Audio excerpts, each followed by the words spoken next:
இன்றைய நாளுக்குரிய வசனம் சங்கீதம் 1 அதிகாரம் 2 கர்த்தருடைய வேதத்தில் பிரியமாயிருந்து இரவும் பகலும் அவருடைய வேதத்தில் தியானமாயிருக்கிற மனுஷன் பாக்கியவான். ஆம் பிரியமானவர்களே, இன்றைய தேவனுடைய வார்த்தை கர்த்தருடைய வேதத்தில் நாம் பிரியமாக காணப்பட வேண்டும். பிரியமாக காணப்படுவது என்பது நாம் எதை படித்தோமோ அல்லது எதை கற்றுக்கொண்டோமோ அதை குறித்ததான எண்ணங்கள், யோசனைகள்.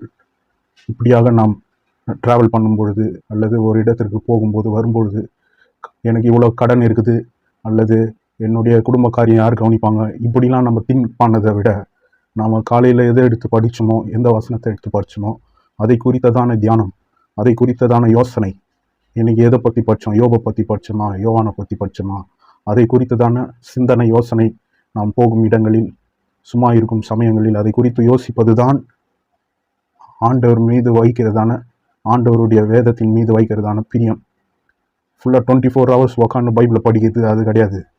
உங்கள் உலகத்தின் காரியத்தையும் நீங்கள் செய்யணும், உங்கள் வீட்டு வேலையும் செய்யணும், உங்கள் மனைவியும் கவனிக்கணும், அதே மாதிரி உங்கள் பிள்ளைகளையும் கவனிக்கணும்.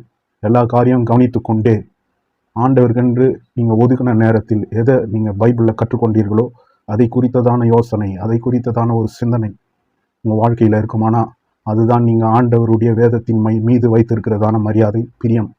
அப்படியாக நீங்கள் கர்த்தருடைய வேதத்திற்கு முக்கியத்துவத்தை கொடுத்து உலக சிந்தனை, உலக கவலைகள் இதை குறித்து நீங்கள் யோசிக்காதபடி கர்த்தருடைய வேதத்திலிருந்து நாம் கற்றுக்கொண்ட ஒவ்வொரு நாளுக்குரிய மன்னாவை நாம் யோசிக்கும் போது, ஆத்துமாவில் நாம் அசை போடும் பொழுது, ஒரு மாடு தன்னுடைய வைக்கோலை வாயில் வச்சு எப்படி அசை போடுதோ அது மாதிரி நம்ம சும்மா இருக்கும் சமயத்தில் நம்முடைய நேரத்தை வீணாக யோசித்து செலவழிப்பதை விட, இன்றைக்கு நாம் எதை கற்றுக்கொண்டோம், எதை பற்றியதான வசனங்கள் நாம் அறிந்து கொண்டோம் என்று அவைகளுக்கு நாம் முக்கியத்துவம் கொடுத்து அவைகளை சிந்திக்கும் போது தான் ஆண்டவர் நம்முடைய வாழ்க்கையில் பெரிய காரியம் செய்ய முடியும்.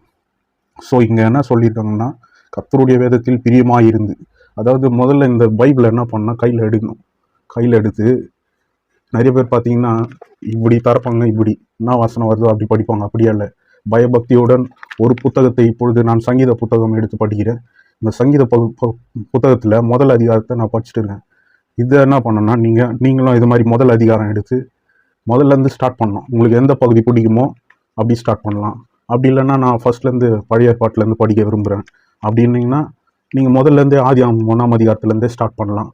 அப்படியே ரெகுலராக நம்ம என்ன பண்ணணும்னா படிக்க வேண்டும் பிரியமானவர்களே. அப்பொழுது தான் கர்த்தர் நம்மளுக்குரிய ஆசீர்வாதத்தை, நம்மளுடைய தேவைகளையும் அதை காட்டிலும் பயங்கரமான ஆச்சரியமான காரியங்களை கர்த்தர் நம் வாழ்க்கையில் செய்ய வல்லவராயிருக்கிறார். முதலாவது கர்த்தருடைய வேதத்தையும், அதாவது தேவனுடைய ராஜ்யத்தை தேட வேண்டும். எதில் தேட வேண்டும்? கர்த்தருடைய வசனம்தான் ராஜ்யத்திற்கு கொண்டு போகிற ஒரே வழி. எனவே இப்படிப்பட்ட வார்த்தைகளை நாம் தினமும் வாயினால் அறிக்கை செய்து அவை மீது நாம் பிரியம் வைத்து, நிறைய பேர் மொபைலுக்கு டைமை கொடுப்பாங்க, மொபைல்லையே நோண்டிகிட்டே இருப்பாங்க. அதனால என்ன ஒன்றா நம்மளுடைய ஆவிக்குரிய வாழ்க்கையும் அதே போல் நாம் எதை கற்றுக்கொள்ள வேண்டும் என்று நாம் நினைக்கிறோமோ அதெல்லாம் மிஸ் ஆகிடும். எனவே அப்படிப்பட்ட காரியங்களை ஒதுக்கி வைத்து எவைகளை அதிகமாய் கற்றுக்கொள்ள வேண்டுமோ அவைகளை கற்றுக்கொள்ள வேண்டும் பிரியமானவர்களே. தேவையற்ற காரியங்களை ஒதுக்கி தேவையுள்ள காரியங்களுக்கு நேரத்தை செலவழித்து கர்த்தருடைய வேதத்தில் நாம் பிரியமாயிருந்து அதை படித்து தேடும் பொழுதுதான் கர்த்தர் நம் வாழ்க்கையில் பெரிய காரியங்களை செய்ய வல்லவராகிறார். எனவே இந்த வேதத்தை எப்படியாக படிக்க வேண்டும், எப்படியாக சிந்திக்க வேண்டும் என்றால் அதில் கிளியராக போட்டிருக்கு, இரவும் பகலும் அவருடைய வேதத்தில் தியானமாயிருக்கிற மனுஷன் பாக்கியவான். இரவு என்றால் தெரியும், பகல் என்று போட்டிருக்கு. அப்போ இரவு பகல் இந்த 2 டைமும் நான் என்ன பண்ணணும்னா நம் கர்த்தருடைய வேதத்தை தியானிக்க வேண்டும். முக்கியமாக தியானிப்பது என்பது நான் சொன்ன மாதிரி அதை குறித்ததான ஒரு ஆர்வம், அதை குறித்ததான ஒரு யோசனை, அதை குறித்ததான எண்ணங்கள், அதை குறித்ததான ஒரு நோக்கத்தோடு நாம் தெளிவுபடுத்தி கொள்ளும் போது கர்த்தர் பெரிய காரியங்களை செய்ய வல்லவராயிருக்கிறார். எனவே தேவையற்ற வழிகளை விட்டு கர்த்தரின் வேதத்தில் பிரியமாயிருக்கும் பொழுது கர்த்தர் நம்மை பாக்கியவான் என்று அழைக்கிறார். பிரியமானவர்களே, கர்த்தர் நம்மை பாக்கியவதி என்று அழைக்கிறார். எனவே நாம் பாக்கியவானாய் மாற, நாம் பாக்கியவதிகளாய் மாற கர்த்தர் உடைய வேதத்தில் இரவும் பகலும் நாம் தியானமாக இருக்க வேண்டும். கர்த்தருடைய வேதத்தை நேசிக்க வேண்டும், படிக்க வேண்டும், தியானிக்க வேண்டும். அவைகளையே வாயினால் அறிக்கை செய்யும்போது கர்த்தர் அவருடைய திட்டத்தை, அவருடைய சித்தத்தை நம் வாழ்க்கையில் செய்ய வல்லவராயிருக்கிறார். நாம் ஜெபிப்போம் பிரியமானவர்களே. பிதாவாகிய தேவனே, குமாரனாகிய இயேசு கிறிஸ்துவை, பரிசுத்த ஆவியானவரை உம்முடைய நாமத்தை தொழுது கொள்கிறோம், ஸ்தோத்திரிக்கிறோம், கும்பிடுகிறோம், நமஸ்கரிக்கிறோம். ஆண்டவரே, இந்த நாளில் கர்த்தர் நீர் கொடுத்ததான இந்த வார்த்தைக்காய் ஸ்தோத்திரம். ஆண்டவரே, மனிதர்கள் எது மீதோ பிரியம் வைக்கிறார்கள் ஆண்டவரே, ஆனால் நீ சொன்னபடி நாங்கள் உம்முடைய வார்த்தையின் மீது பிரியம் வைக்கிறோம். வேத வசனத்தின் மீது நாங்கள் பிரியத்தை செலுத்த எங்களுக்கு உதவி செய்யும், கிருபை பாராட்டும்.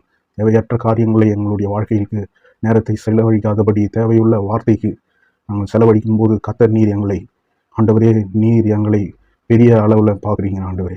பாக்கியவான் என்று சொல்லுகிறீங்க ஆண்டவரே. ஸ்தோத்திரம். நாங்கள் தான் பாக்கியவான்கள். நாங்கள் செய்வது எல்லாம் வாய்க்கும் ஆண்டவரே. காரணம், நாங்கள் கர்த்தருடைய ஜீவ வார்த்தையை நம்பியிருக்கிறோம். பெரிய காரியம் செய்யும் ஆண்டவரே. இந்த வார்த்தையை கேட்ட ஒவ்வொருடைய இருதயத்திலும் நீர் பேசுகிறாக. நேரத்தை, சரியான நேரத்தை திட்டமிட்டு பயன்படுத்த, திட்டமிட்டு வேதத்தை படிக்க, திட்டமிட்டு தியானிக்கும் நேரத்தை ஒதுக்க, கண்டதையெல்லாம் சிந்திக்காதபடி, உலக காரியங்களை சிந்தித்து சோர்ந்து போய்விடாதபடி, ஜீவனை கொடுக்கிற கர்த்தருடைய வார்த்தையை யோசிக்க கிருபை செய்துள்ளோம். பெரிய காரியம் செய்யும். இதன் மூலியமாய் விடுதலை உண்டாகட்டும். யோசிப்பதன் மூலியமாய் பிபி, சுகர் எல்லாம் விலகி ஓடட்டும். கர்த்தருடைய வார்த்தையை யோசிக்கும் போது, தியானிக்கும் பொழுது இந்த பிபி, சுகர் எல்லாமே மாறி போகட்டும் ஆண்டவரே. நீர் அப்படியே செய்தும் இருக்கிறீர். நாங்கள் அநேகருடைய வாழ்க்கையில் அந்த சாட்சி கேட்டு இருக்கிறோம் ஆண்டவரே. கர்த்தருடைய வேதத்தை படித்து தங்களுடைய பிபி லெவல், சுகர் லெவல் குறைந்து போயிருக்கு, இல்லாமல் நீர் அப்படியே செய்வீராக. பிதா, குமாரன், பரிசுத்த ஆவியானவர் நாமத்தினால் ஜெபிக்கிறேன் ஜீவனுள்ள நல்ல பிதாவே. ஆமென்.